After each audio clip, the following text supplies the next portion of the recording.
صل على محمد وآل محمد وعجل فرجهم.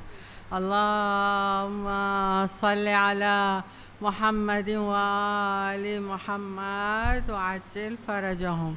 اللهم صل على محمد وآل محمد وعجل فرجهم. بسم الله الرحمن الرحيم. عن جابر بن عبد الله الأنصاري عن فاطمة الزهراء عليها السلام بنت رسول الله صلى الله عليه وآله قال: سمعت فاطمة أنها قالت: دخل علي برسول الله في بعض الأيام فقال: السلام عليك يا فاطمة. فقلت: عليك السلام. قال: إني أجد في بدني ضعفا. فقلت: لو أعوذك بالله يا أبتاه من الضعف. فقال: يا فاطمة ائتيني بالكساء اليماني فغطيني به. فأتيته بالكساء اليماني فغطيته به وصرت أنظر إليه وإذا وجهه يتلألأ كأنه البدر في ليلة تمامه وكماله. اللهم صل على محمد وآل محمد وعجل فرجهم. فما كانت إلا ساعة وإذا بولدي الحسن قد أقبل وقال: السلام عليك يا أمه. فقلت: عليك السلام يا قرة عيني وثمرة فؤادي. فقال: يا أمه إني أشم عندك رائحة طيبة كأنها رائحة جد رسول الله صلى الله عليه وآله. فقلت: نعم، إن جدك تحت الكساء. فاقبل الحسن نحو الكساء وقال: السلام عليك يا جدة يا رسول الله، أتآذن لندخل معك تحت الكساء؟ فقال: وعليك السلام يا ولدي ويا صاحب حوضي، قد أذنت لك. فدخل معه تحت الكساء. اللهم صل على محمد وآل محمد وعجل فرجهم. فما كانت إلا ساعة وإذا بولدي الحسين قد أقبل وقال: السلام عليك يا أمه. فقلت: عليك السلام يا قرة عيني وثمرة فؤادي. فقال لي: يا أمه إني أشم عندك رائحة طيبة كأنها رائحة جد رسول الله. فقلت: نعم، إن جدك وأخاك تحت الكساء. فدنا الحسين نحو الكساء وقال: السلام عليك يا جده، السلام عليك يا من اختاره الله، أتأذن لي أن أكون معكما تحت الكساء؟ فقال: وعليك السلام يا ولدي ويا شافع أمتي، قد أذنت لك. فدخل معهما تحت الكساء. اللهم صل على محمد وآل محمد وعجل فرجهم. فقبل عند ذلك أبو الحسن علي بن أبي طالب وقال: السلام عليك يا بنت رسول الله. فقلت: وعليك السلام يا أبا الحسن ويا أمير المؤمنين. فقال: يا فاطمة إني أشم عندك رائحة طيبة كأنها رائحة أخي وابن عمي رسول الله. فقلت: نعم، ها هو مع ولديك تحت الكساء. فاقبل علي نحو الكساء وقال: السلام عليك يا رسول الله، أتآذن لي أن أكون معكم تحت الكساء؟ قال: وعليك السلام يا أخي ووصي وخليفتي وصاحب لوائي، قد أذنت لك. فدخل علي عليه السلام معهم تحت الكساء. اللهم صل على محمد وآل محمد وعجل فرجهم. ثم أتيت نحو الكساء وقلت: السلام عليك يا أبتاه يا رسول الله، أتآذن لي أن أكون معكم تحت الكساء؟ قال: وعليك السلام يا بنتي ويا بضعتي، قد أذنت لك. فدخلت تحت الكساء. اللهم صل على محمد وآل محمد وعجل فرجهم.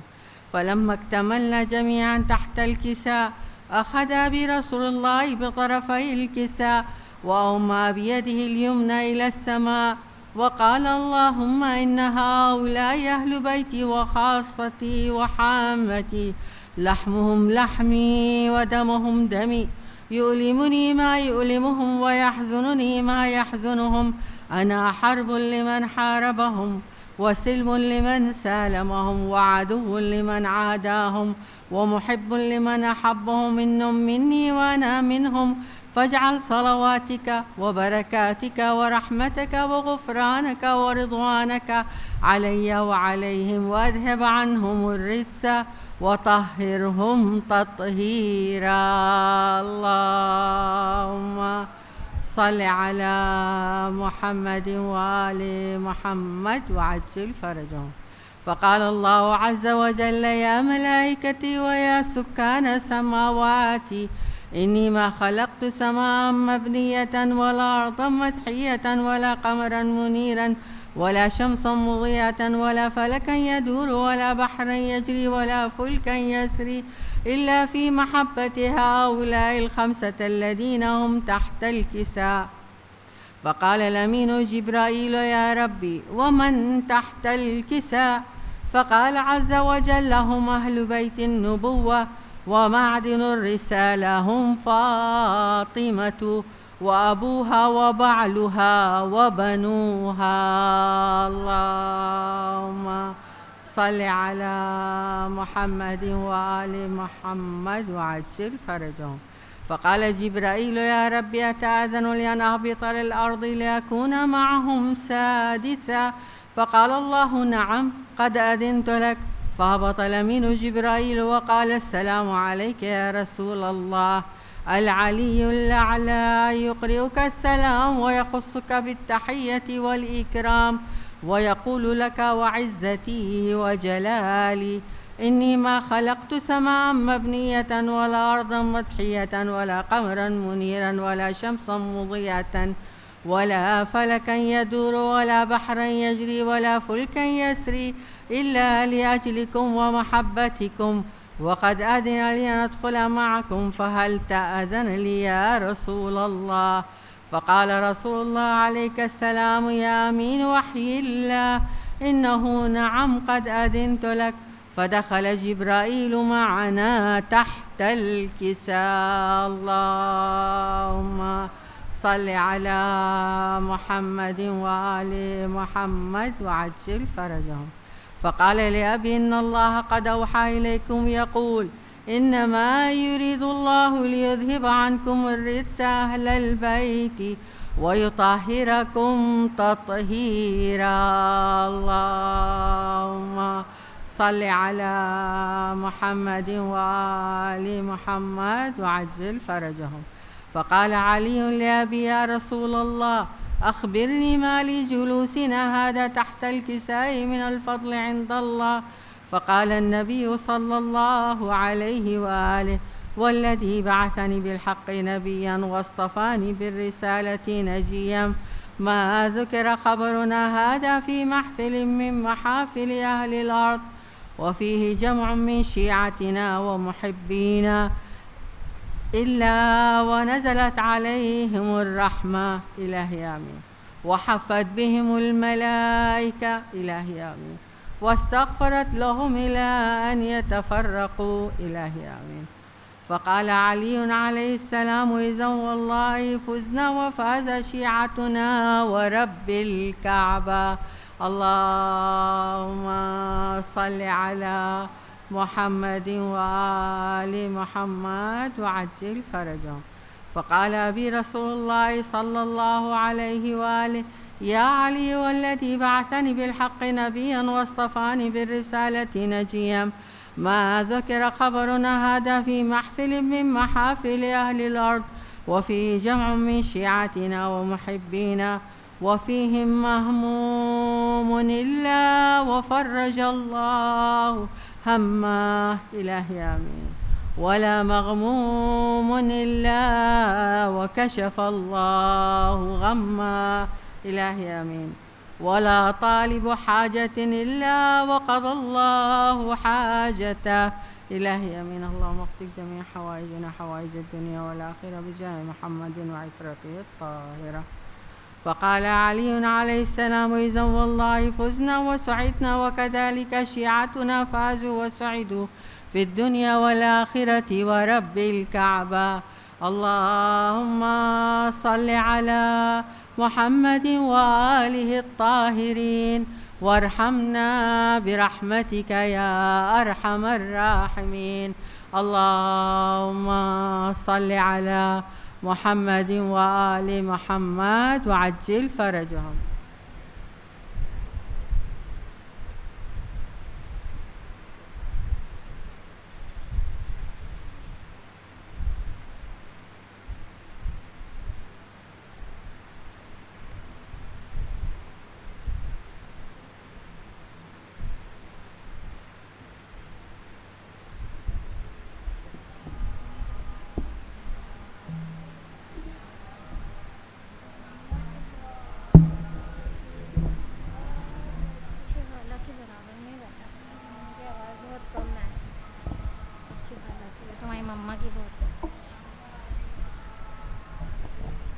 بر محمد و آل محمد صلوات. اللہم صلی علی محمد و برائے قبولیت حاجات بلندتر صلوات. اللہم صلی علی محمد و آل محمد. وارث فرش عزا ثانی زہرا زینب، وارث فرش عزا ثانی زہرا زینب، استغاثہ تیرے دربار میں ہے یا زینب، وارث فرش عزا ثانی زہرا زینب، وارث فرش عزا ثانی زہرا زینب. ارے کچھ تمنائیں دعائیں بھی یاگا لائے، ہم آزادار تیرے جھولیا پھیلائے، غم کے مارے گوئے چوکھٹ پہ تیری آئے، چاہیے ہم کو تیرے بھائی کا صدقہ زینب، وارث فرش عزا ثانی زہرا زینب. وہ جو بیمار گئے دے ان کو شفا کی سو بعد اللہ کے سنتی ہے غریبوں کی جو مثل حیدر گئے زمانے میں فقط تیری بات کرتی ہے تیری کام دوا کا زینب، وارث فرش عزا ثانی زہرا زینب، استغاثہ تیرے دربار میں گیا زینب، وارث فرش عزا ثانی زہرا زینب. تنگی رزق ہے ناداری ہے بیکاری ایک ایک لمحہ غلاموں پہ تیرے باری بس تیری یاد گئے اور شہ کی آزاداری وسعت رزق کا درکار ہے نسخہ زینا وارث فرش ازا ثانی زغرا زین وہ جو اولاد کی دولت سے ہے محروم ابھی گودیاں ان کی بھی بھر دے تو علی کی بے جس طرح بھائی نے راغب کی دعا سن تیرا رتبہ بھی ہے شبیر کے جیسا زینا وارث فرش ازا ثانی زغرا استغاثہ تیرے دربار میں گئے یا زینا وارث فرش ازا ثانی زغرا تیرے روزے کی زیارت کے طلبگار ہیں میری شہزادی انہیں اذن زیارت دے بی بی مایوس نہ کر روتی ہوئی آنکھوں تیرے در سے کوئی خالی نہیں لوٹا زینا وارث فرش ازا ثانی زغرا استغاثہ تیرے دربار میں گئے یا زینا وارث فرش ازا ثانی زغرا زینا اللہم محمد و آل اپنی اپنی حاجات کی قبولیت کے لیے بلند سے بلند تر صلوات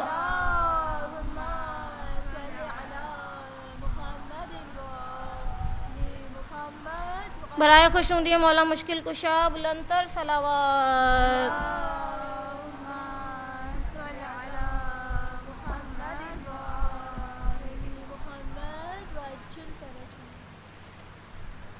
در حسین پہ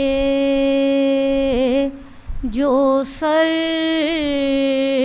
جھکانے والے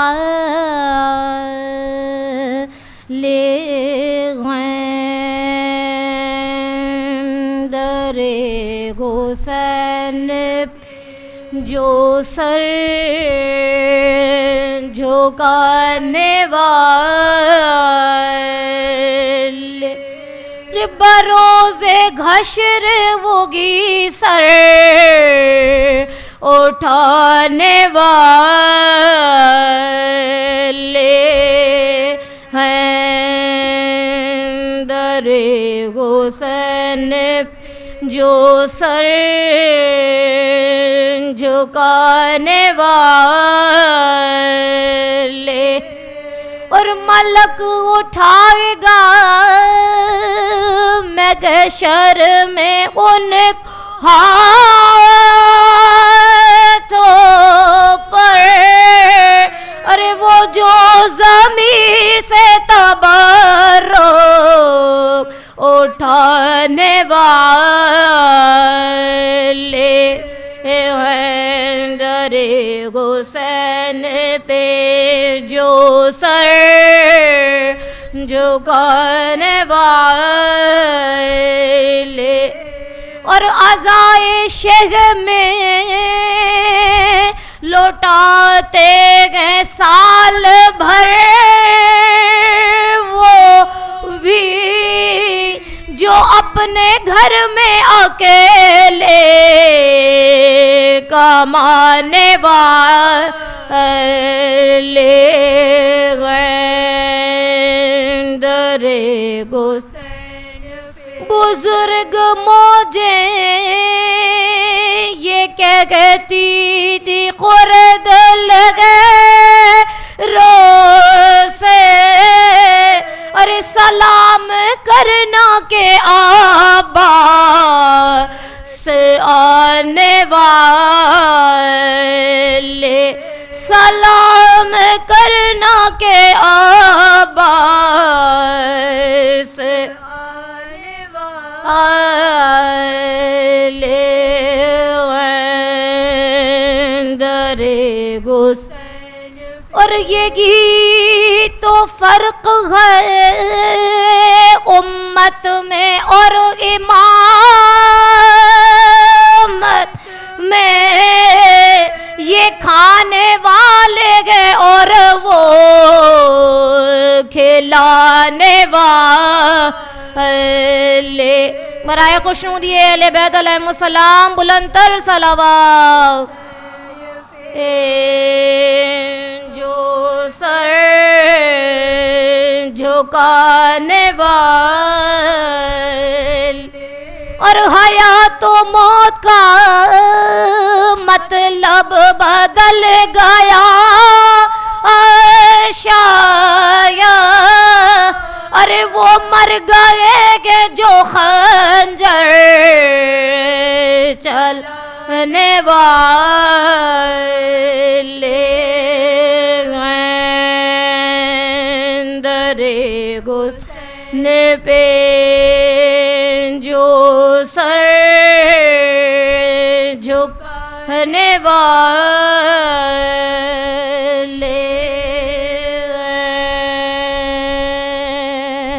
اللہم صلی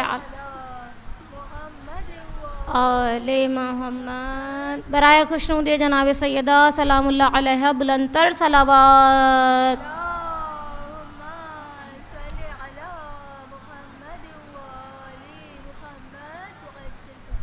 ہم کو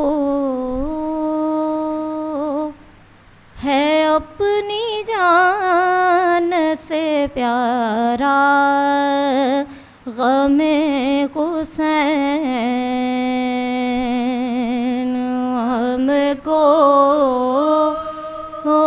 ہے اپنی جان سے پیارا غم حسین قائم رہے جگہ میں خدایا غم حسین ہم کو ہے اپنی جان سے پیارا غم حسین روز الست پوچھا گیا کیا پسند ہے روز الست پوچھا گیا کیا پسند گئے بے اختیار غم نے پکارا غم حسین ہم کو ہے اپنی جان سے پیارا اور پیش خدا کھڑا تھا میں شرمندہ سر جھکا پیش خدا کھڑا تھا میں شرمندہ سر جھکائے کام ایسے آڑے وقت میں آیا غم غصے قائم رہے جگہ میں خدایا غم حسین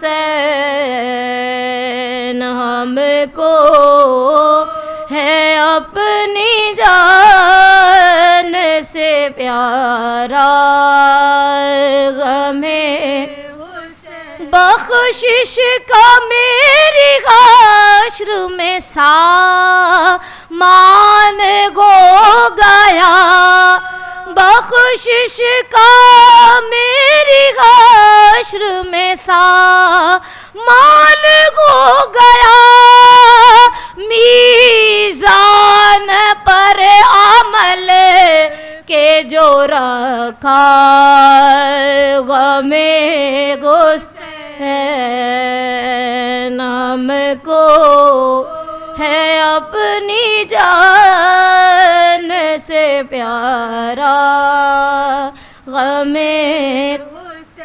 بنت علی کے خطبوں بنت علی کی بیٹی کے خطبوں کا فیض ہے بنت علی کی بیٹی کے خطبوں کا فیض ہے رکھے ہوئے ہے جو تر و تازہ غم قائم رہے جگہ میں خدایا غم حسین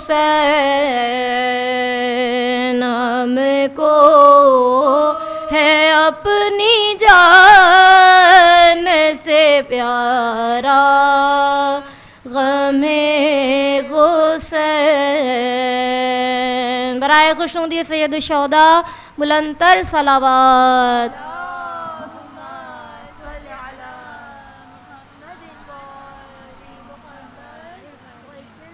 بار دیگر نعرہ صلوات اللہ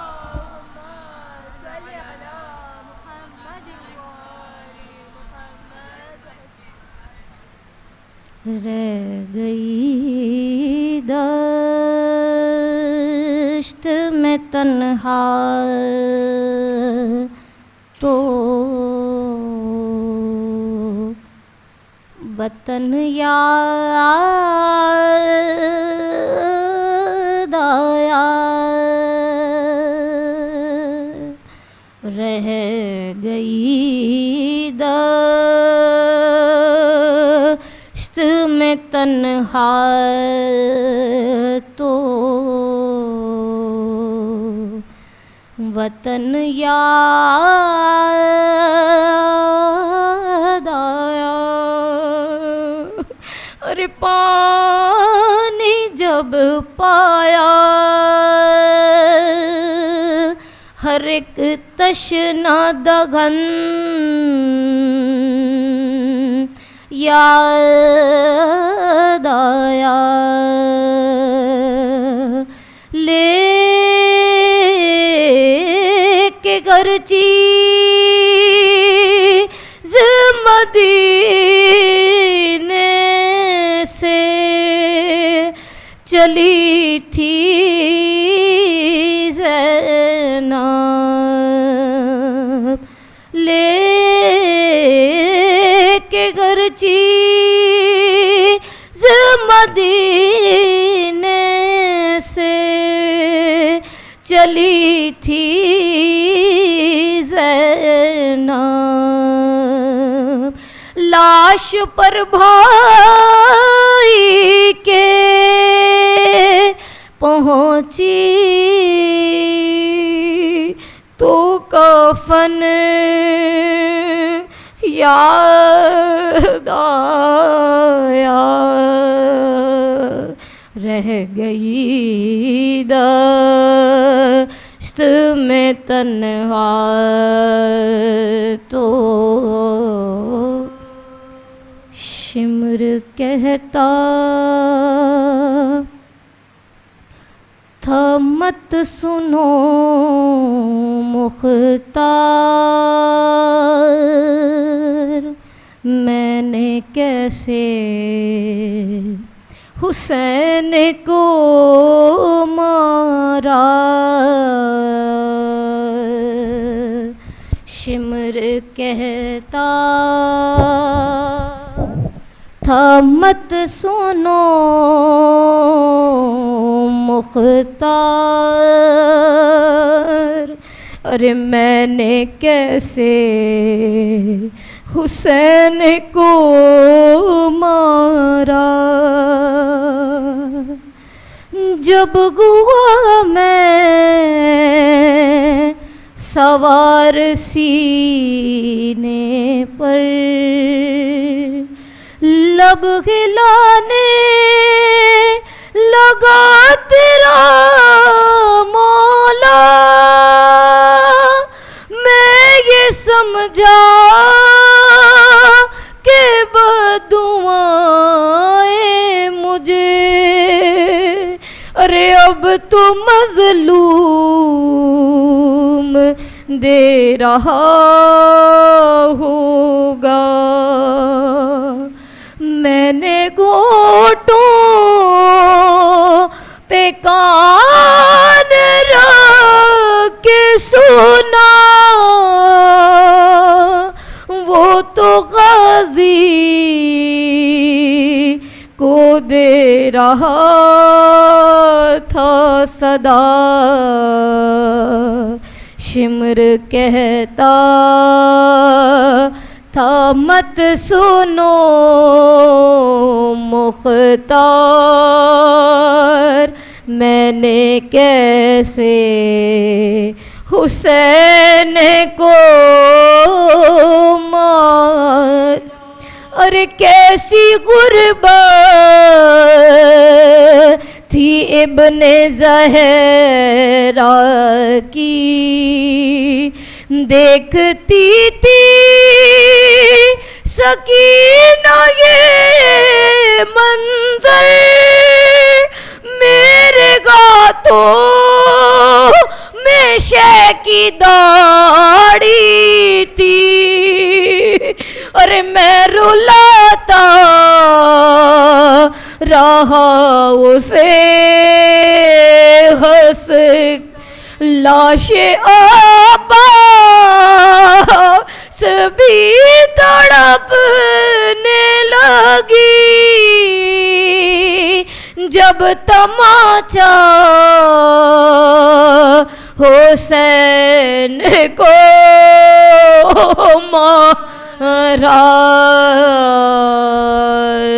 شمر کہتا تھا مت سنو مختار، میں نے کیسے حسین کو ارے اس کی آنکھوں میں جانے کیا تھا میر، کوئی نظریں نہیں ملاتا تھا، اور میں بھی آنکھیں نہ اس کی دیکھ سکا، اس لیے چہرہ اس کا پھیر دیا، ارے یہ وجہ تھی جو پوشت گردن سے تیرے مولا کو ذبح میں نے کی، شمر کہتا تھا مت سنو مختار، میں نے کیسے حسین کو ارے ہاں وہ لمحہ عجیب تھا مختار میرے ہاتھوں میں تیز تھی تلوار کند گو جاتا تھا میرا خنجر میں نے یوں بھی کیے تھے تیرا وار ارے مجھ سے کٹتا نہ تھا گلا اس کا اس کی ماں نے تھا ہاتھ رکھا ہوا شمر کہتا تھا مت سنو مختار میں نے کیسے حسین کو ارے ایک ٹیلا ہے کربلا میں جگہ رو رہی تھی بغن کھڑی اس کی منتیں کر رہی تھی ہر ایک کی ارے کہہ رہی تھی نہیں چلاؤ چھری اس نے 70 قدم سے کٹتے ہوئے اپنے بھائی کا خود گلا دیکھا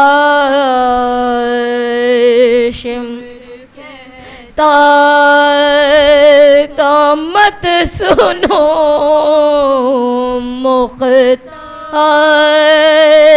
میں نے کیسے حسین کو مارا ارے اس نے دیکھا جب آ گئی زینب مجھ سے شبیر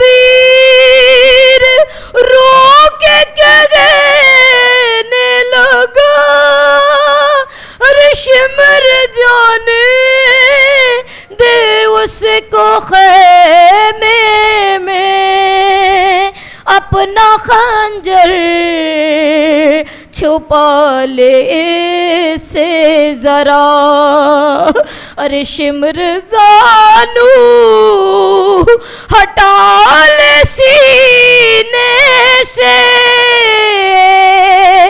واسطہ ہے تجھے محمد کا شمر کہتا تھا مت سنو مختار میں نے کیسے حسین کو مارا سورہ فاتحہ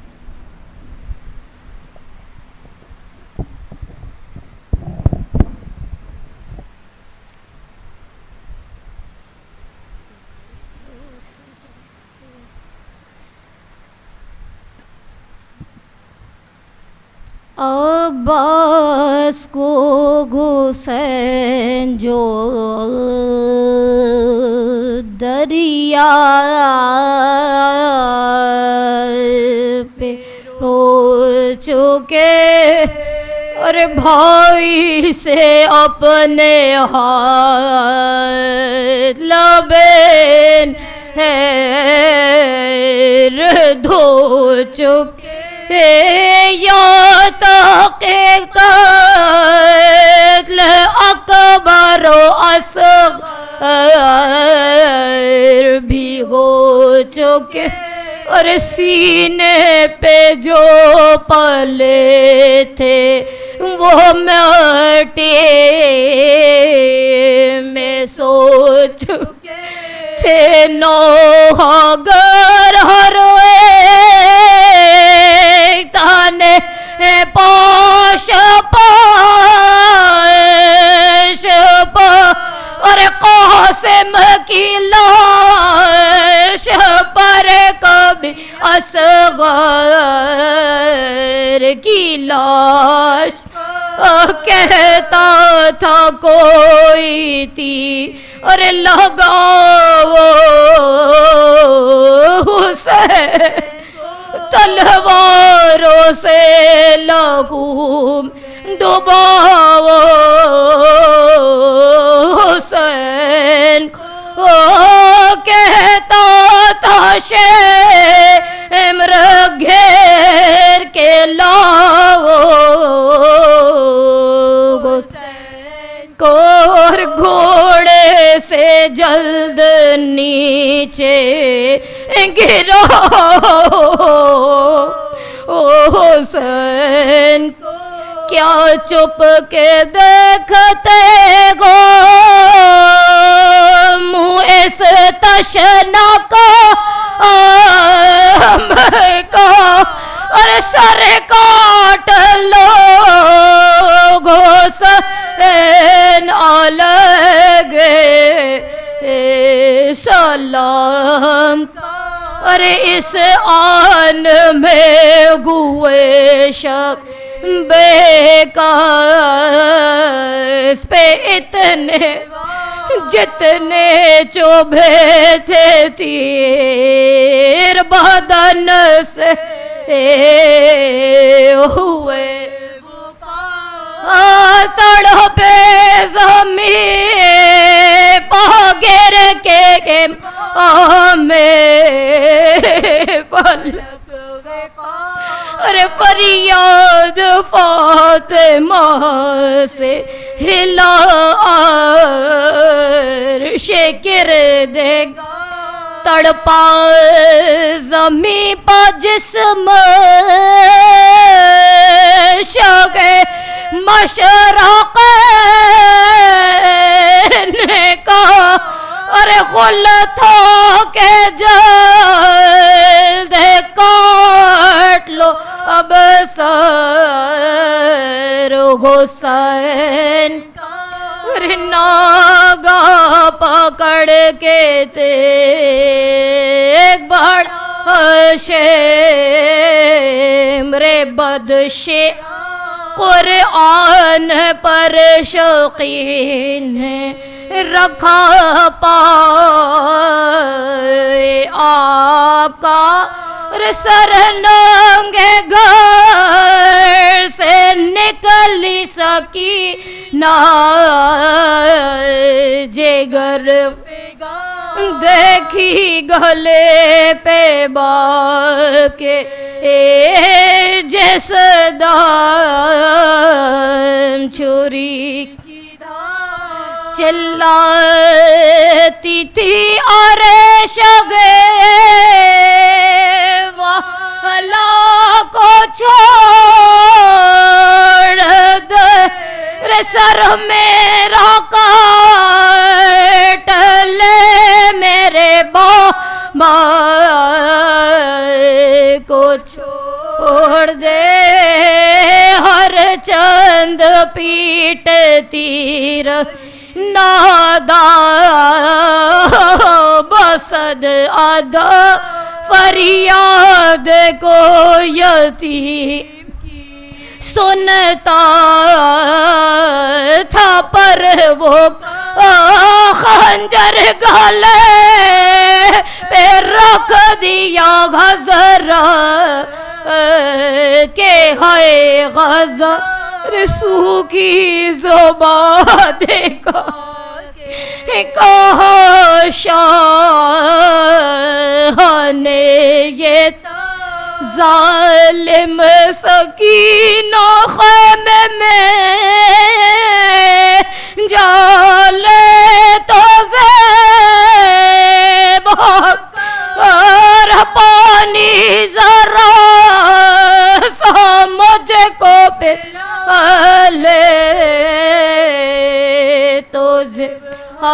ارے پانی ذرا سا مجھ کو پلا لے تو زبغا کر عباس کو حسین جو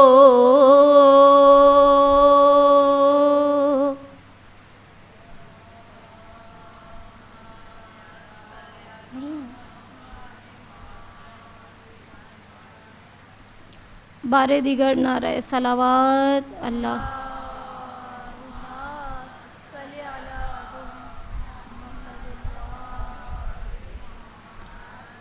قید میں جب بھی سنا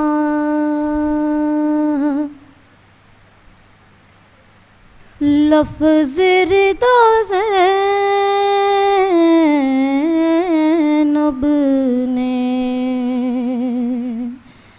اور قید میں جب بھی سنا لفظ رضا زینب نے تم کو عباس بہت یاد کیا زینب نے قید میں جب بھی سنا اور بھیڑ ایسی کہ جگہ شمر کا دم گھٹتا ہو بھیڑ ایسی کہ جگہ شمر کا دم گھٹتا ہو کیسے سرنانگے مانگا خطبہ دیا زینب نے اور قید میں جب بھی سنا اپنے پرچم کے پھریرے میں چھپا لو میرا سر اپنے پرچم کے پھریرے میں چھپا لو میرا سر دل ہی دل میں یہ کئی بار کہا زینب نے قید میں جب بھی سنا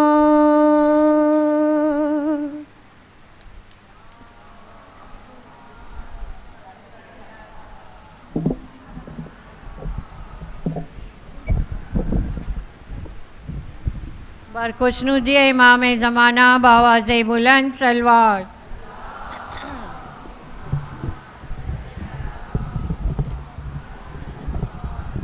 بر علی و اولاد علی بآواز بلند صلوات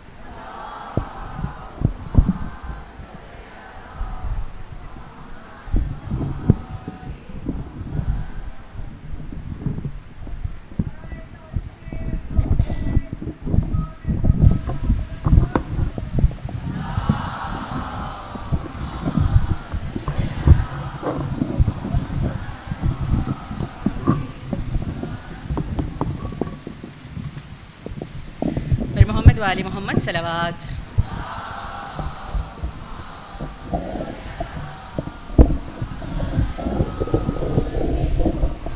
السلام علیکم برائے ظہور تاجیل امام زمانہ بلند تر صلوات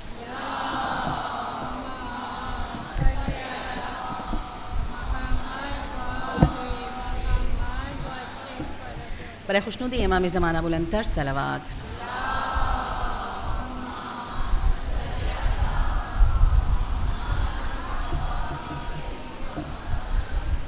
سورہ فاتحہ۔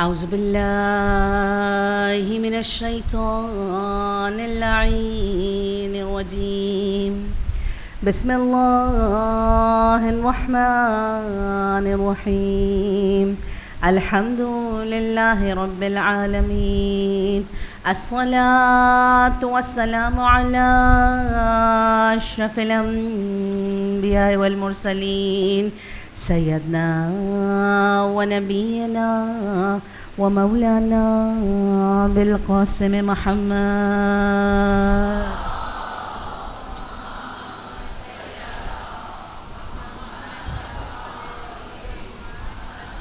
وعلى آل بيته الطيبين الطاهرين المعصومين، سيما بقية الله في الأرضين، وعلى لعنة الله على قوم الظالمين. أفوض أمري إلى الله، إن الله بصير بالعباد. صلوات.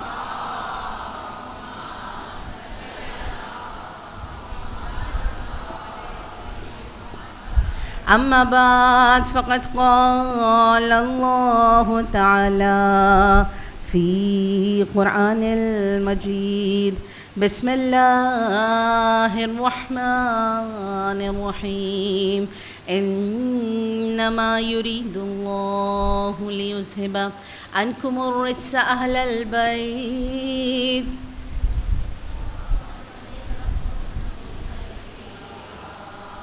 اللهم صل على محمد وآل محمد.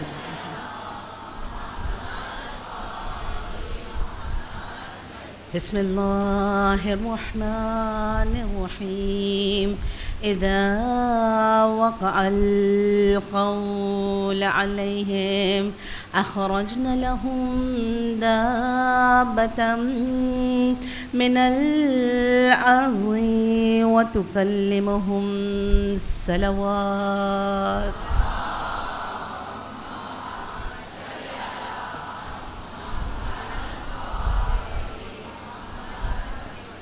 تمام تعریفیں خدائے پاک و برتر کے لیے ہیں، جو رحمان ہے، جو رحیم ہے، اپنی بے بہا نعمتیں عطا کرنے والا ہے. میرے مولا باقر العلوم امام محمد باقر علیہ السلام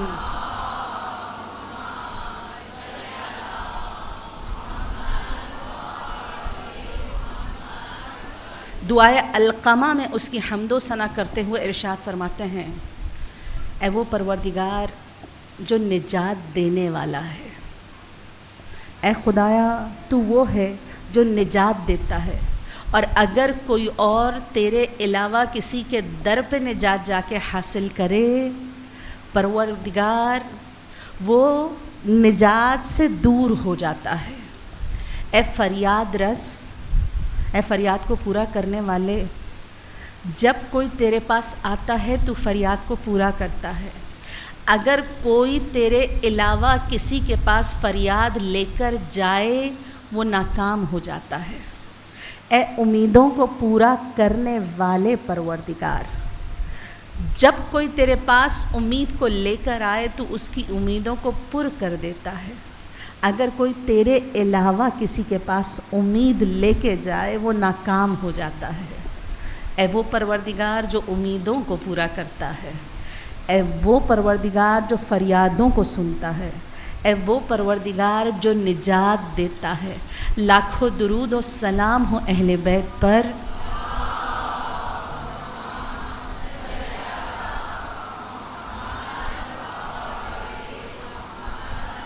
جو دعاؤں کے ذریعے سے نجات کا راستہ دکھلانے والے ہیں. سرنامہ کلام